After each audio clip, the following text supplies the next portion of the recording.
Well, John McCain to cash-strapped homeowners today. I feel your pain, but I'm not about to spend billions of taxpayer dollars to get you out of that pain. Duty of government to bail out and reward those who act irresponsibly, whether they're big banks or small borrowers. Government assistance to the banking system should be based on solely preventing systemic risk that would endanger the entire financial system and the economy. All right, so the battle lines are drawn. Republicans convinced that the government is not the solution. Democrats just as convinced right now it is the only solution. Democratic strategist Jeff Hewitt here to make that point. Republican Andrea Tantaras here to say, you know, the guy's right.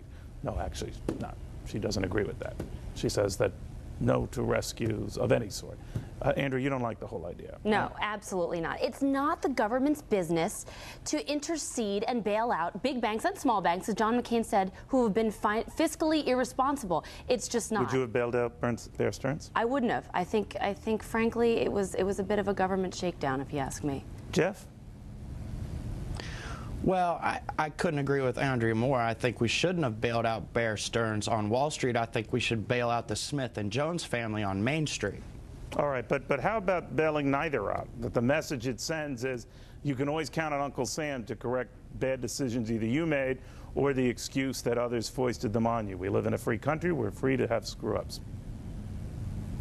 Well, I think it's like Dennis said earlier. I'm willing to pay half, but what does that half go to? And in the last fiscal year, we spent $847 billion in Iraq, and now another $30 billion bailing out Bear Stearns. I think the question at some point becomes, we need to reduce some of this spending and get it more in line with health care, making education accessible again in our country. And if 100,000 people across the Midwest have lost their houses due to job losses there, then I think it's a worthy endeavor for the government to try and help those people out. What do you think, Andrew? I think it's another Democratic shell game. Look, they say, look, we got to cut spending, but both Democratic candidates are talking about over almost $1 trillion in new spending. That's not what we. Well, by the way, Republicans have spent a lot too. Well, they lost their majority in the House and That's Senate. $1 trillion just in the last fiscal year. Hang on a second. My turn to talk. Look.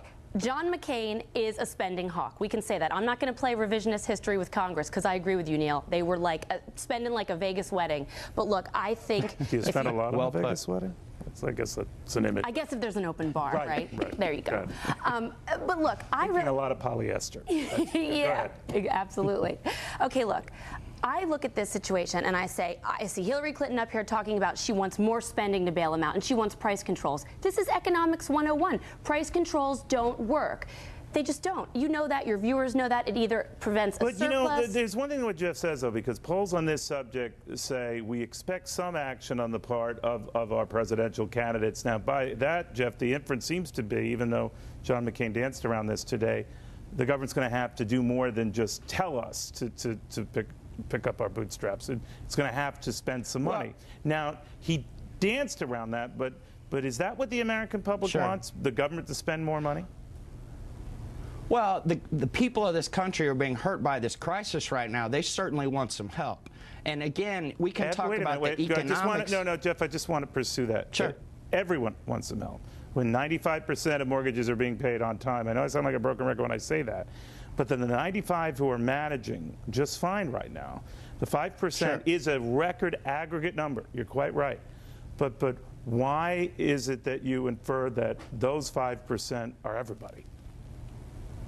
Well, it's not everybody, but when you have 250 million people in this country, 5% of the homeowners, you're talking about a whole lot of people. And it's not just speculators and folks who are irresponsible and shouldn't be owning a home. It's folks in Ohio and Michigan and Illinois and Pennsylvania who've worked hard their whole life. Their job has been shipped away, and now these folks cannot pay their mortgage. Whole neighborhoods in Detroit and Toledo and Columbus and Cleveland are suffering from this effect. The public and while sympathy, you can use a percentile figure, and it doesn't sound like that big a deal. But Andrew, if you go to those states, it's a big deal. The poll numbers bear out, whether you agree or disagree with them, this sentiment that this government should do more. And that's the battle for Republicans, because they traditionally argue, no, it should not. Well, but can tough love work in tough times? Well, I think so if John McCain explains what this actually means. I say, John McCain, take your straight talk bus, forget your bio tour, and park it down on Wall Street and explain what these bailouts really mean. Who is going to pay for these bailouts? I think when people start to understand that the richest 1% of Americans aren't going to be paying for other people's financial bad decisions, I think you're going to see those poll numbers start to switch. It's up to him if he really wants to give us straight talk. He's the expert at it. Give it to us right now. All right, final word from you, Jeff? Well, that would be quite a sight. The Straight Talk Express on Wall Street.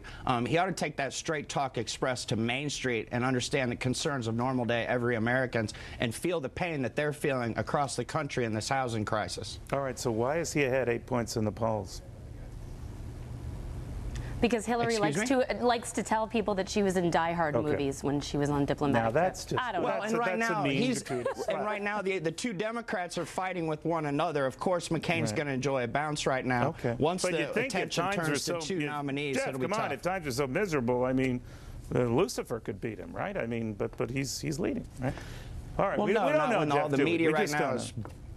Jeff, Well, not you right agree? now when all the coverage is back and forth between about how bad Hillary or Barack's proposals are at the moment. People don't want their taxes to go up, bottom line. Yeah, well, you know what? I'm rubber, you're glue. I'm done, okay? So, Andrea and Jeff, thank you both very much. Thanks, Neil.